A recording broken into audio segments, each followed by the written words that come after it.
जो रह गया वो पढ़ना है रिस्टोरिंग फोर्स, और स्प्रिंग में क्या क्या तब्दीली रूल में होती है वो आज हमने पढ़ना है। सबसे पहले आपने रिस्टोरिंग फोर्स जानना ज़रूरी है। रिस्टोरिंग फोर्स होती क्या है? रिस्टोरिंग फोर्स, रिस्टोरिंग फोर्स जब कोई जिस्म वाइब्रेटरी मोशन कर रहा हो, ऑसिलेटरी मोशन कर रहा हो, तो वो उसको मीन पोजीशन की तरफ धकेलती है या खींचती है, पुल करती है या पुश करती है। Performing system, performing object oscillatory motion, कोई भी जिस्म ऑसिलेटरी मोशन में परफॉर्म कर रहा है उसको पुश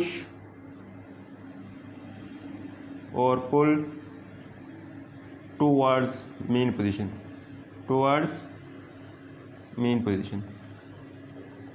यानी कोई भी जिस्म ऑसिलेटरी मोशन में हरकत कर रहा है उसको मीन की तरफ खींचती है या धकेलती है। तो मिसाल से हम ये हमारे पास वही था, स्प्रिंग था, मास एम, ये है क्या है? मीन पोजीशन ओ है, मीन पोजीशन ओ है। अगर हमने इसको फोर्स एक्सटेंड किया और पॉइंट ए तक ले आया, एक्सट्रीम पॉइंट ए, तो फिर क्या होगा? जब हम इसको रिलीज़ करेंगे तो वो पॉइंट बी तक आ जाएगा, ए ओ। ये हमारे पास मास एम है, पोजीशन ओ, मीन पोजीशन ओ। इस पर रिजल्टेंट फोर्स जीरो होती है। क्या होती है? रिस्टोरिंग फोर्स या रिजल्टेंट फोर्स ज़ीरो होती है। क्यों होती है? क्योंकि इनका जो डिस्प्लेसमेंट है वो ज़ीरो है। हमने पढ़ा सिंपल हार्मोनिक मोशन में, सिंपल हार्मोनिक मोशन में जो फोर्स होता है वो डिस्प्लेसमेंट के डायरेक्टली प्रोपोर्शनल होता है, इसलिए यहाँ रिस्टोरिंग फोर्स ज़ीरो होगी।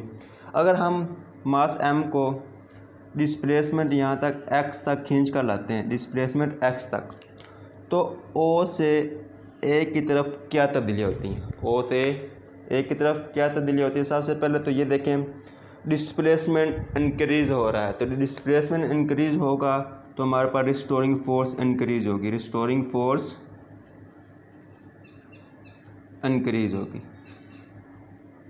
तो ये देखें, आपने यहाँ से यहाँ खींचने के लिए आपकी जो स्पीड होगी, वेलोसिटी होगी, वो डिक्रीज़ होगी। स्पीड क्या होगी? डिक्रीज़ होगी।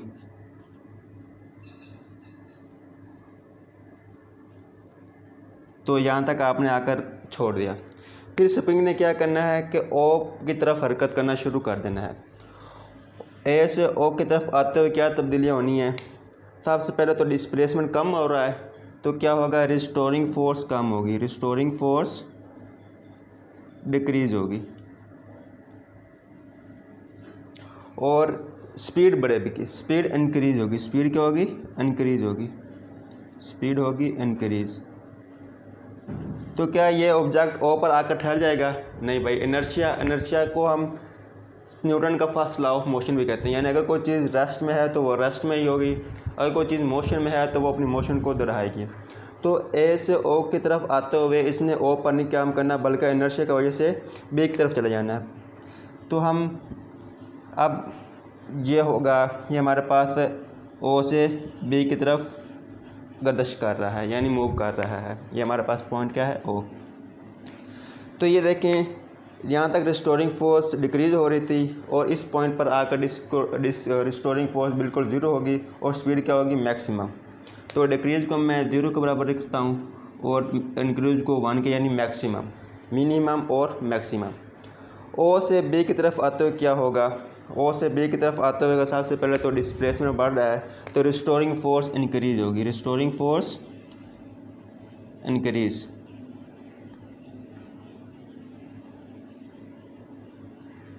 रिस्टोरिंग फोर्स इंक्रीज़ यानी 1।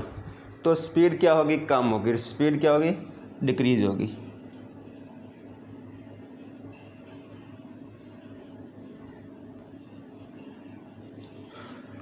तो फिर ये बी, फिर रिस्टोरिंग फोर्स आएगी, फिर इसने बी से ओ की तरफ मतलब मूव करना है, बी से ओ की तरफ जो तब्दीलियाँ होनी है वो सेम हैं जो ए से ओ की तरफ आनी है, यानी रिस्टोरिंग फोर्स क्या होनी है, डिक्रीज़ होनी है, रिस्टोरिंग फोर्स डिक्रीज़।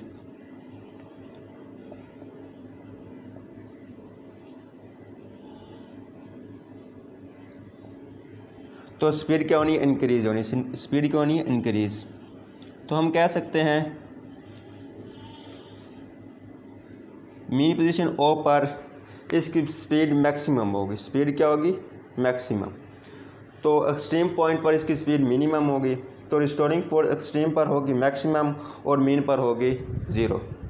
तो ये कब तक ऐसे तरह हरकत करता रहेगा, कब तक, जब तक ये तुम्हारी जो होती है फोर्स, रिस्टोरिंग फोर्स फ्रिक्शन की वजह से लूज़ नहीं होती। तो ये इसका हम टाइम पीरियड भी निकाल सकते हैं, कब तक ये इस तरह मूव करेगा। T is equal to 2 pi under root m/k, m/k, ये इसका फार्मूला है, इसकी वजह से आप टाइम पीरियड निकाल सकते हैं।